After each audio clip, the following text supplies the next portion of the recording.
Perkenalkan, nama saya Dianita Rika Rosalina, nomor absen 10 dari kelas 11 MIPA 1. Kali ini saya akan menjelaskan mengenai jaringan hewan.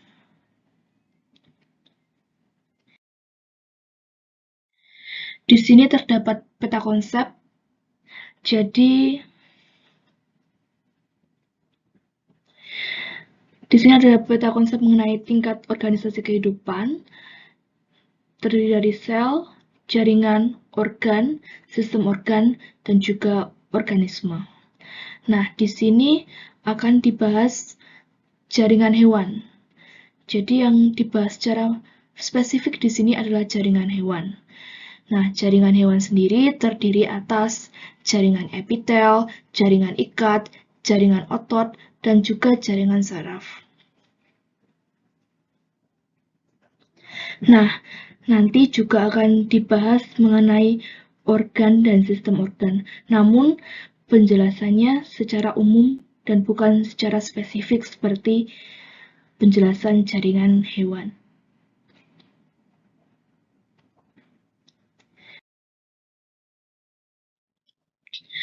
Nah, jaringan epitel sendiri terdiri atas definisi, fungsi, dan juga macam. Macamnya adalah ada epitel pipih, ada epitel silindris, epitel kubus, epitel transisi, dan epitel kelenjar. Selain itu ada juga jaringan ikat. Jaringan ikat ini terdiri atas pengertian, fungsi, dan komponen penyusun. Juga jenis-jenis jaringan ikat. Jenis-jenis jaringan ikat terdiri atas jaringan ikat longgar, jaringan ikat padat, jaringan lemak, jaringan tulang rawan, jaringan tulang, jaringan darah, dan jaringan limfe.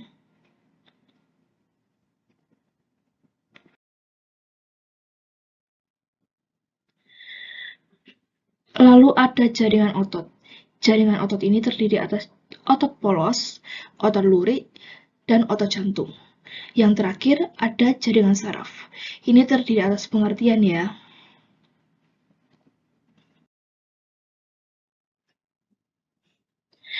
Nah, sebelum masuk ke jaringan hewan, kita harus mengerti dulu jaringan itu apa. Jadi, definisi jaringan adalah jaringan adalah kumpulan sel sejenis yang memiliki struktur dan fungsi yang sama untuk membentuk suatu organ.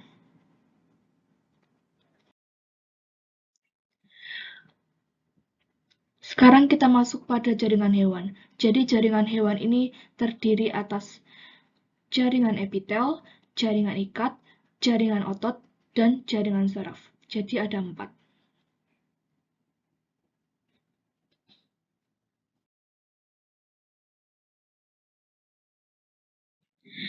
Yang pertama, kita bahas jaringan epitel dahulu.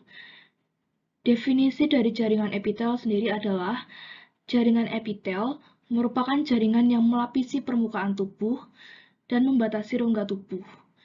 Epitel merupakan jaringan yang melapisi lapisan luar tubuh atau epitelium, rongga tubuh, mesotelium, organ tubuh, endotelium, dan jaringan epitel biasanya berikatan dengan jaringan ikat yang dihubungkan oleh membran dasar yang terdiri dari lamina basalis dan lamina reticularis.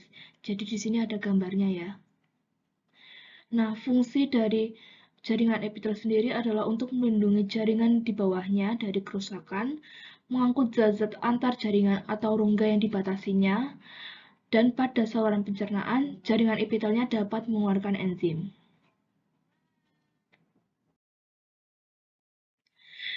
Macam dari jaringan epitel berdasarkan strukturnya ada 3 macam, yaitu yang pertama adalah epitel pipih, pipih nukleus bulat di tengah sel. Yang kedua adalah epitel silindris, seperti batang nukleus bulat di dasar sel. Yang ketiga adalah epitel kubus, seperti kubus nukleus bulat dan besar di tengah.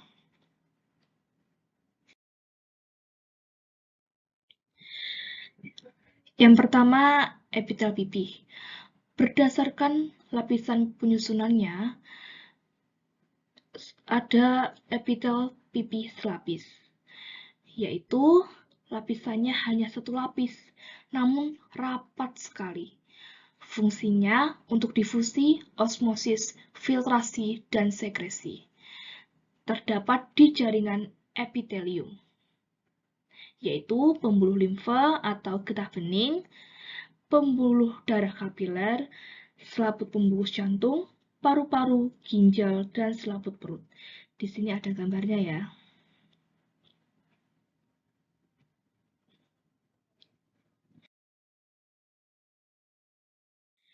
Yang kedua ada epitel pipih berlapis banyak. Nah, epitel ini lapisannya banyak dan tersusun sangat rapat. Fungsinya sebagai pelindung terdapat di jaringan epitelium, yaitu rongga mulut, rongga hidung, esofagus, telapak kaki, dan vagina. Ini gambarnya.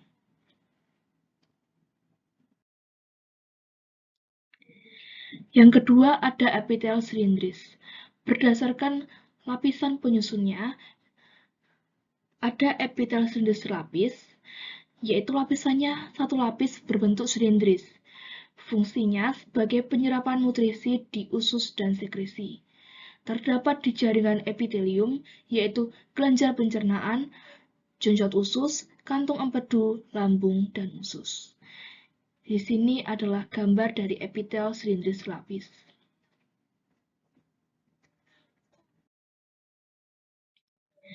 Yang kedua ada epitel silindris berlapis banyak. Epitel ini lapisannya banyak, fungsinya sebagai pelindung dan sekresi, terdapat di jaringan epitelium, yaitu laring, faring, trakea, dan kelenjar ludah. Di sini terdapat gambar dari epitel silindris berlapis banyak.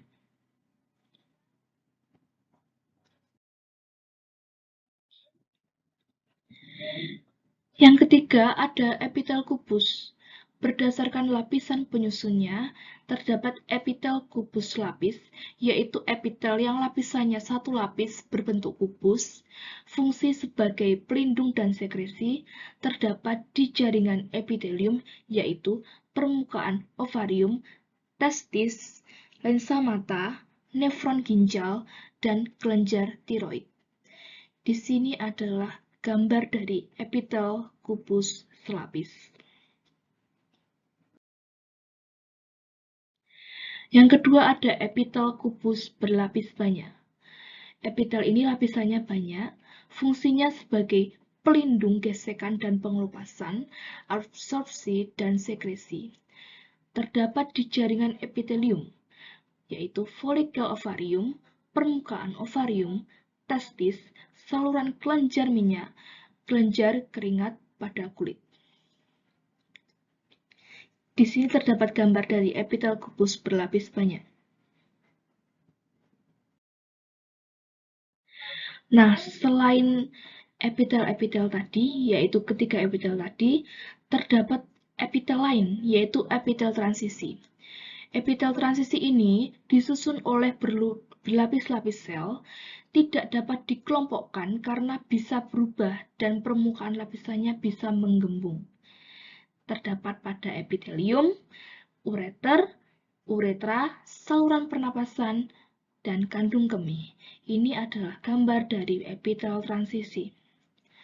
Lalu, ada juga epitel kelenjar, jaringan epitel khusus yang berperan dalam sekresi senyawa untuk membantu proses fisiologis. Kelenjar ada dua, yaitu endokrin atau hormon tidak punya saluran khusus, contohnya timus, adrenal, paratiroid, dan tiroid. Yang kedua, eksoksin, ada saluran khusus, contohnya ludah, keringat, pankreas, dan feromon. Ini adalah gambar dari epitel kelenjar.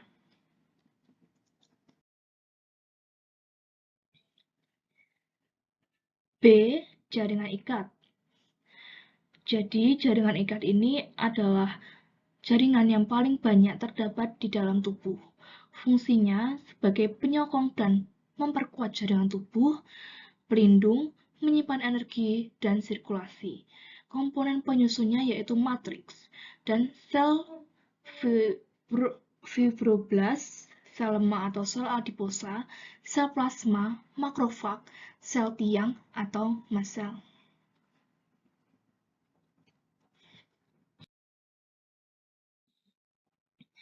Jenis-jenis jaringan ikat. Yang pertama adalah jaringan ikat longgar. Ciri-cirinya yaitu terdiri dari matriks yang mengandung serat kolagen, retikuler, dan elastin. Dan yang kedua terdiri dari beberapa jenis sel, yaitu sel makrofag, sel plasma, sel tiang, dan fungsinya untuk menyokong organ tubuh dan menghubungkan jaringan satu dengan jaringan lain. Terdapat di selaput perut, saluran pencernaan, pembungkus pembuluh darah, akson saraf, dan kulit. Yang kedua ada jaringan ikat padat. Ciri-cirinya yaitu didominasi oleh serat kolagen, karena itu bersifat tidak elastis. Lalu tersusun dari sel-sel fibroblast. Berfungsi sebagai penghubung antara organ-organ tubuh. Jaringan ikat padat terdiri dari dua jenis, yaitu jaringan ikat padat teratur, MIS, atau artinya ligamen, atau penghubung tulang dengan tulang. Lalu tendon, penghubung otot dengan tulang. B.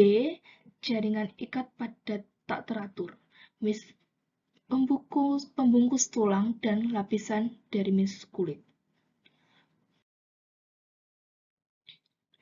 Yang ketiga ada jaringan lemak atau adiposa. Ciri-cirinya yaitu tersusun dari sel-sel lemak yang tidak membentuk serat atau matriks, dan khusus untuk menimbun atau menyimpan lemak. Jaringan lemak berfungsi sebagai bantalan untuk melindungi organ-organ tubuh dari benturan, lalu persediaan cadangan makanan, dan pengatur suhu badan. Jaringan ini terdapat pada seluruh bagian tubuh, di bawah kulit, sekitar persendian, di sekitar organ dalam. Yang keempat adalah jaringan tulang rawan. Ciri-cirinya yaitu tersusun dari bahan dasar yang disebut kondromukoid, yaitu bahan dasar yang mengandung protein dan karbohidrat. Tersusun dari sel tulang rawan atau kondrosit yang berfungsi sebagai penyusun matriks. Pada anak-anak, tulang rawan terbentuk dari sel-sel mesenkim atau jaringan ikat embrional. Pada orang dewasa, tulang rawan terbentuk dari selaput tulang rawan atau perikondrium. Macam-macam jaringan tulang rawan yaitu tulang rawan hialin, tulang rawan elastis, dan juga tulang rawan fibroblast. Yang kelima, jaringan tulang. Tersusun dari sel-sel tulang yang disebut osteosit. Osteosit dibentuk oleh osteoblast atau sel yang berasal dari fibroblast. Senyawa penyusunnya adalah CaCl2, CaPO4, MgCl2, BaCl2, dan BaSO4. Unit dasar tulang disebut sistem Havers yang terdiri dari lamela, lacuna, canaliculi, dan saluran Havers. Ini adalah gambarnya.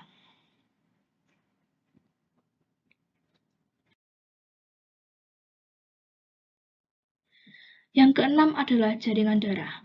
Ciri-cirinya yaitu tersusun dari sel-sel bebas dan matriks cair atau plasma, terdiri dari eritrosit atau sel darah merah, leukosit atau sel darah putih, trombosit atau keping darah, dan plasma darah. Jaringan darah berfungsi sebagai pembawa sari-sari makanan, hormon, oksigen, sisa metabolisme, dan mencegah infeksi.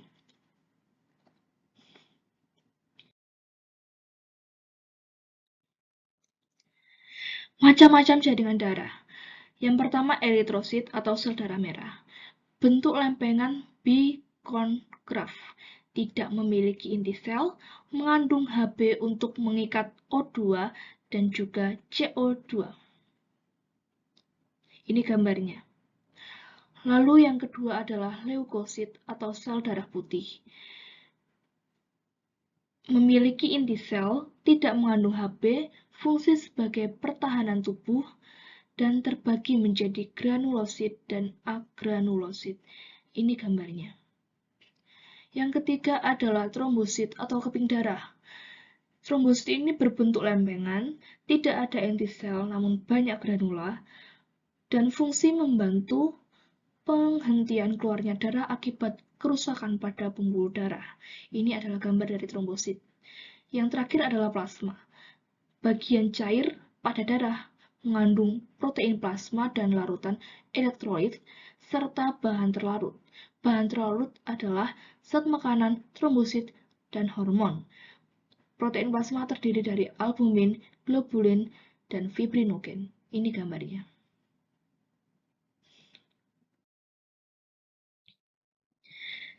Yang ketujuh atau yang terakhir adalah getah bening. Ciri-cirinya tersusun dari serat retikuler dan sel-sel limfosit dan makrofag. Terdapat pada organ timus, kelenjar limfa, tonsil, dan limpa. Limfosit cenderung berkelompok. Kelompok limfosit disebut nodulus yang bisa kita jumpai di tonsil, limpa, timus, dan saluran pencernaan.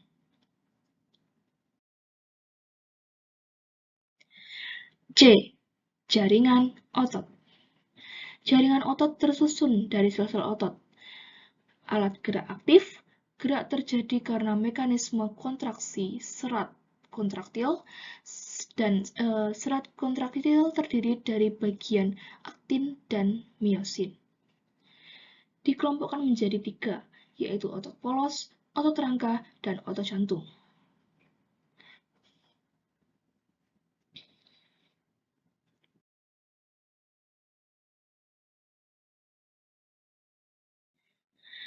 Otot polos berbentuk seperti gelondong, inti sel di tengah sel, bekerja tidak atas kemauan kita, waktu kerja lama ada di semua dinding organ yang berlubang seperti pembuluh darah, usus, rahim, dan lain-lain. Ini adalah gambar dari otot polos. Yang kedua adalah otot rangka atau luri. Otot ini berbentuk silinder panjang, memiliki inti sel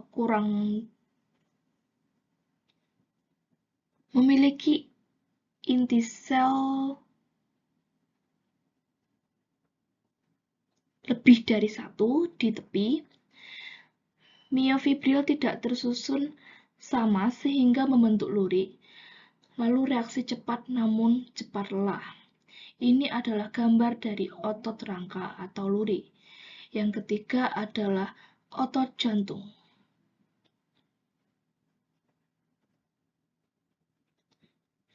Otot jantung ini bentuknya mirip otot luri namun bercabang. Inti sel satu di tengah, hanya pada jantung, kerja terus-menerus dan tahan lama tanpa lelah. Ini adalah gambar dari otot jantung.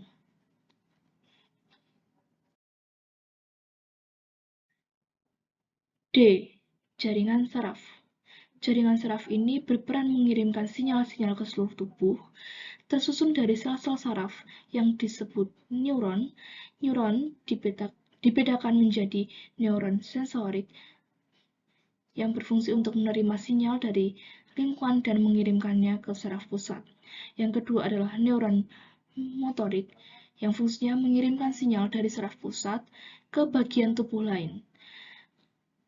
Lalu antara neuron satu dengan neuron lain terdapat celah sinapsis. Pada celah ini terdapat neurotransmitter yang bertugas mengirimkan sinyal dari satu neuron ke neuron lain. Ini adalah gambarnya.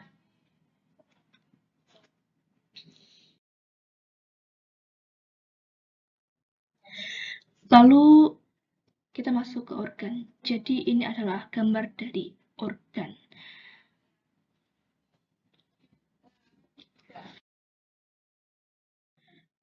Definisi dari organ, yaitu gabungan dari berbagai jenis jaringan yang terorganisasi dalam fungsi tertentu. Berdasarkan letaknya, organ ada 2, yaitu organ dalam. Contohnya hati, usus, jantung, lambung, dan lain-lain. Yang kedua adalah organ luar, contohnya kulit, mata, telinga, dan hidung.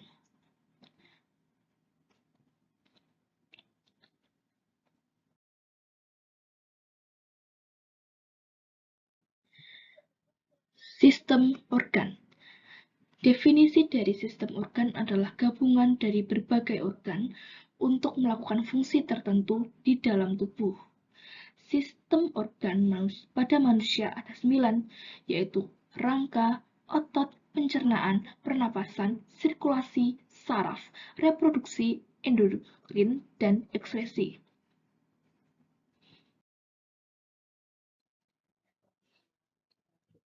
Nah, sistem rangka itu fungsinya untuk memberi bentuk tubuh, lalu melindungi organ lunak dalam tubuh, menyimpan cadangan mineral, tempat pembentukan sel darah, dan tempat melekatnya otot. Ini adalah gambar dari sistem rangka. Yang kedua adalah sistem otot. Fungsinya adalah untuk membantu pergerakan tubuh, menentukan postur tubuh, dan menyimpan glikogen. Ini adalah gambar dari sistem otot. Yang ketiga adalah sistem pencernaan. Sistem pencernaan berfungsi untuk mencerna dan menyerap sari-sari makanan serta memanfaatkannya dalam proses fisiologis sistem organ. Ini adalah gambar dari sistem pencernaan. Sistem pernapasan yang keempat ya, yaitu fungsinya mengambil O2 dari luar dan mengeluarkan CO2 dari dalam tubuh. Yang kedua, menghasilkan energi dari hasil metabolisme. Ini gambar dari sistem pernapasan. Yang kelima adalah sistem sirkulasi. Sistem sirkulasi berfungsi untuk mengangkut O2 dan sari-sari makanan ke seluruh tubuh, mengekspresikan sisa metabolisme yang tidak berguna ke ginjal dan paru-paru untuk dikeluarkan dari tubuh. Lalu yang ketiga adalah melindungi tubuh dari bibit penyakit. Ini adalah gambar dari sistem sirkulasi. Lalu yang keenam adalah sistem saraf. Sistem saraf ini berfungsi untuk menerima dan menanggapi sinyal-sinyal dari dalam tubuh dan lingkungan. Ini adalah gambaran dari sistem saraf. Yang ketujuh, yaitu sistem reproduksi. Sistem reproduksi ini berfungsi untuk mempertahankan kelangsungan hidup suatu jenis makhluk hidup melalui proses perkembangbiakan. Ini gambaran dari sistem reproduksi, yaitu sistem reproduksi wanita yang ini dan sistem reproduksi pria yang ini. Yang kedelapan adalah sistem endokrin. Fungsinya untuk memproduksi hormon yang diperlukan untuk menjaga kelancaran proses metabolisme tubuh. Ini adalah gambaran dari sistem endokrin. Dan yang terakhir adalah sistem ekskresi yang kesembilan, yaitu berfungsi untuk mengeluarkan sisa-sisa metabolisme yang tidak digunakan lagi oleh tubuh. Lalu, berfungsi juga untuk menjaga keseimbangan cairan sel dengan lingkungannya, atau homeostasis. Dan ini adalah gambaran dari sistem ekskresi.